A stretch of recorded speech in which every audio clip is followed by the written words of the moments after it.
Welcome back to Inglés 4.0, the radio show. Let's go!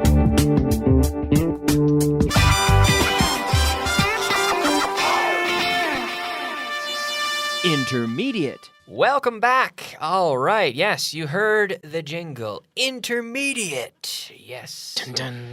And I am back with my buddy Alvaro. Hi, Kyle. How are you doing? Fantastic. Fantastic. And I'm glad you're here today for all three levels. Yes. This is the first time I've had one guest for all three levels. So you're a versatile guest. You're versatile. You one know? guest to rule them all. One guest. You can cover all the bases, we say, you know. Oh, maybe. But- I'll try it. But we have to get down to business, Okay. which cool. is, I'm wondering, when you joined this company, Mhm. did you have to take on a lot of new responsibilities? Yeah.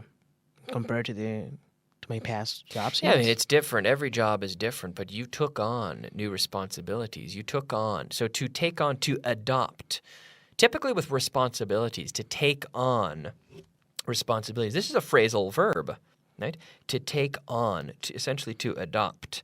So you took on a lot of responsibilities, the responsibility of contacting students for 4.0, yes. for 4.0, for coordinating schedules and things like that. I Right? took on a lot of responsibilities. You took on those responsibilities. You also took on, well, what other responsibilities did you take on?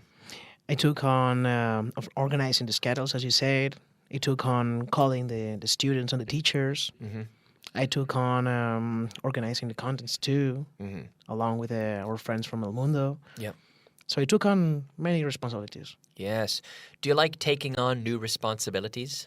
Yeah, I like taking on new responsibilities because it's like a challenge Yep. for yourself. Yeah. So yeah, taking on new responsibilities. Yeah. For me, starting with a radio show was a real responsibility that I took on. I took on a lot of responsibilities here because I can't just say, oh, next week I'm not going to do anything. I'm going to just stay home. That's boring. So I have to take on responsibilities, and I have to do my job. But I enjoy it. It's good to have responsibilities, and then it's linked to accomplishment, I think. You know? I think it's interesting to find that you can surprise yourself doing new things. yeah, taking on. Yeah. Another thing, we can also thing. take on. We can take on people, as in to hire as well. Like Vaughan Systems takes on teachers when they. If they get a new program, maybe they need a lot of new teachers, they may take on teachers. Well, I think Vaughan Systems is always taking on New teacher, people. new people. It's constantly growing. Yeah, constantly growing. So we're always taking on new people, right? Taking on new people, taking on new teachers, taking on new workers, right? So to take on, also to acquire people, in your company, right? Mm-hmm. We saw this, and then we were practicing as well in the last class with the weather. But I ran out of time. I got so excited yesterday that I didn't have time to talk. What happened yesterday? Well, I got carried away, you know? I got carried away with something. And so I didn't have time to talk about the weather. So we have different, we can say, how's the weather? We ask, how's the weather? Or what's the weather like? We say. ¿Qué tiempo hace? Yeah, ¿qué tiempo hace? No. So we have a lot of alternatives. And then we use the verb to be, right? It's raining. Is it raining now? No, it's not raining now. Is it snowing? No, it's not snowing. No, it's not snowing. So it's raining. It's snowing. It's freezing outside. It's freezing. It's foggy. Hay niebla. Está nublado. No, con neblina. Con neblina. Okay. Okay. Because nublado would be for the sky, for the clouds. Oh, that's cloudy. It's Sorry. cloudy. It's Oh, cloudy. my mistake. Yeah, cloudy. It's la niebla. La niebla. Cloudy. Yeah. So then foggy is, how do you say that again? Neblina. Neblina. Okay. Hay neblina. Hay neblina. O niebla. Okay, niebla. So the city that I'm from, the small town, whenever I fly into my city, I go to the city of Halifax in Canada, the east coast of Canada, and they built the airport outside the city because the city is on the coast. And in Canada, you have a lot of cold weather. and the ocean stays, I can't say warm, but warmer than the land in the wintertime. So as a result, you have mixed temperatures, which creates fog, you know? So it's very foggy on the coast of Canada. It's very often foggy, which is why they have lighthouses. Do you know a lighthouse? How do you say lighthouse in Faro. Faro? Just like the Vaughn radio show, The Lighthouse, Jim Scott. with Jim, yeah. And we have a lot of lighthouses, and they built the airport outside the city because they wanted to build it inland. So we have on the coast and then inland, away from the ocean, to have less fog for landing the planes. You know that in London, it's a very foggy city too. Yeah. And they had problems in the airport when there's too much fog, so the planes can't land. So they need to go to Europe, back to land. Yeah, it's terrible. But the problem with with this airport in Halifax is they moved the airport inland to go to a place with less fog. But in the end, the fog, in my opinion, is even worse at the airport location, and it's further away. So when you arrive, there's no metro. There's no bus that goes there. How far is it from the city? It's maybe 20 minutes by car. By car. So you have to either get a taxi, which is expensive, or have a friend come and pick you up, and or there are shuttle services, but it's always a pain, Pain. It's not very convenient. So it's foggy. And now, if it's raining a lot, what do we say? It's A cántaros. You say? Yeah, well, we have different expressions for raining. It's llover a cántaros. Yeah. In English, it's raining cats and dogs. Cats and dogs. It's pouring. It's really pouring out there. Llover a mares. Like to pour water. It's pouring, we say. Yeah. And we have rain, we have fog, it's sunny. It's sunny, right? I think soleado. Yeah, it's sunny. And then we also have drizzle. Chirimiri. Chirimiri. Chirimiri. Calibobos? Calabobos. Calabobos, yeah. I like that word. Calabobos. It's drizzling. Drizzling. So we have drizzle. And then something that I'm familiar with in the wintertime, snow. It's snowing, and then we have a lot of different words. Flurries. Are like a little bit of snow, just some flurries. Flurries. But maybe you don't have a word for this because it's like the Eskimos. They say the Eskimos have something like 15 different words for snow because they have it all the time. Something like that because they have different types of snow because they live in it all the time. So, it's not this kind, it's that other kind. I don't know. So we say flurries is like when you have big flakes of snow that are slowly falling down. I think in Spanish it's very beautiful. We have snow or maybe a snowstorm, like tormenta de nieve. Yeah, we have snowstorms, and then a really intense snowstorm is called a blizzard. Blizzard. And that's, when we have a lot of blizzards. In my hometown, we get a lot of snow. A few years ago, I'm not lying, I'm telling the truth here, we had, in 24 hours, we had 95 centimeters of snow fall in a 24-hour period. So one day, basically a meter in one day. So imagine you wake up, you open the door, and you can't go into work. You have snow like halfway up your body is just snow.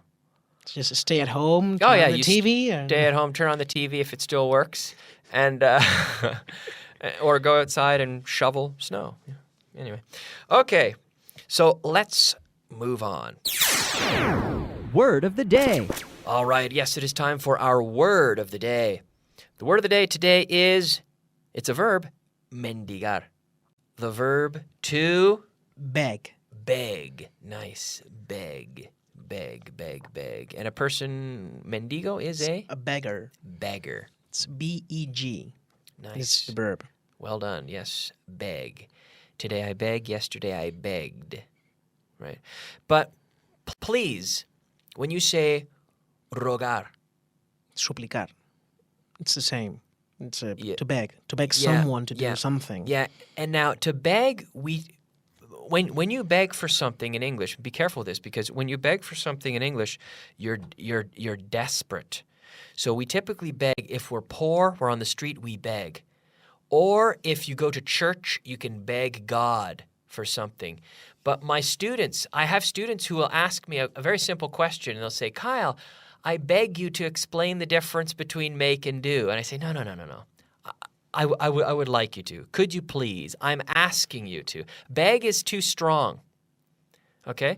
Beg is very strong in English. Like you beg, like you're totally desperate. Like, I'm going to die. Please give me food. I'm begging you to give me food. Please save my life. Save me. It's very strong. You don't just beg your English teacher to explain the difference between make and do. But does beg includes money? Or just You beg for money, yes. for anything? You beg for money, or imagine if someone takes you hostage. You're in a bank and they put a gun to your head and they say, I'm going to kill you unless you give me all the money. And you say, I beg you, please let me go, because you're really desperate. So be careful with this word, because sometimes you say, Suplicar or rogar, there's the same. Rogamos que tal. But we don't say we beg you to, because it's very strong. Like if you say, we rogamos que no fumas en la oficina, all right? You can say that, right? It's the polite way. Suplicar is to beg desperately. And then mendigar is to beg for money. Okay.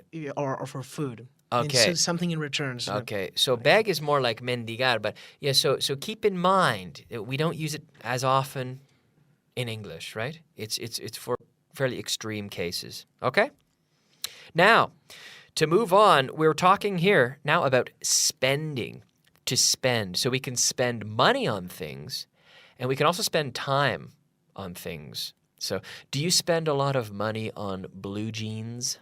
No, I don't spend too money in blue jeans. A lot. You don't spend a lot of money on blue jeans. No. Okay. Do you spend a lot of time studying English? Yes, I spend a lot of time studying English. Yes. Do the listeners spend a lot of time studying English? They should spend a lot of time studying English. Okay. How much time should they spend studying English every day? As much as they can. As much as they can. Good answer. Can. So to spend time, and then also to spend money. To spend money. Ask me how much money I spend on CDs every year. How much money do you spend on CDs every year, Kyle? Not very much. I don't spend much money on CDs every year. I only buy maybe 3 CDs per year, 3 or 4. Just the good ones. Good ones, my favorite ones, yes. Cool. So, but I like to share my CDs with friends, That's good, Kyle. Discover new groups and so on. So we have to spend money. Did you spend any money last week? Yes, I spent some money last week. Okay. Did you spend much time studying English last week? Yes, I spent much time studying English. But only in the affirmative, a lot of. I spent a lot of time. I spent a lot of English. I spent a lot of time. I spent English. I spent... No, I spent time, a lot of time. Yeah. Studying English. Studying English. And remember with this word time, you have to close your lips, right? Time. I spent a lot of time studying English. I spent a lot of time studying English. Yes. Did you spend a lot of time working on videos last week? Because Yes. you make videos for Vaughan Television. Yep. Did you spend a lot of time working on videos last week? I spent a lot of time editing videos last week. Editing them, working on them. All right. Very good, very good. All right. Vocabulary of the day. All right, it is time for our vocabulary of the day. That's right, our 5 words of vocabulary. Let's see. Are you ready, Alvaro? I'm ready. Okay, and at home, is everybody ready for this? The first word is sordo. Sordo. Sordo. I would say deaf. Deaf, right, deaf. D-E-I-A-A-F. D-E-A-F. Yes, deaf, deaf. So you can't hear because you're deaf. Okay. Especificar. To specify. To specify. To specify. Specify. Yes, very good. Apagar. To turn off. To turn off. Very good. To turn off. And the opposite of turn off? Turn on. To turn on. So we can turn on the lights and turn off the lights. A phrasal verb. Turn off. Apagar. Yes. Acortar. To cut down. Well, imagine we have a a rope, and it's too long. So we want to make it shorter. Short down. Shorten. Shorten. Shorten. So this is an adjective that we add en. We add en, and it becomes a verb. So if something is too long, we can shorten it. We can shorten it. If something is too short, we can lengthen. Now we say length.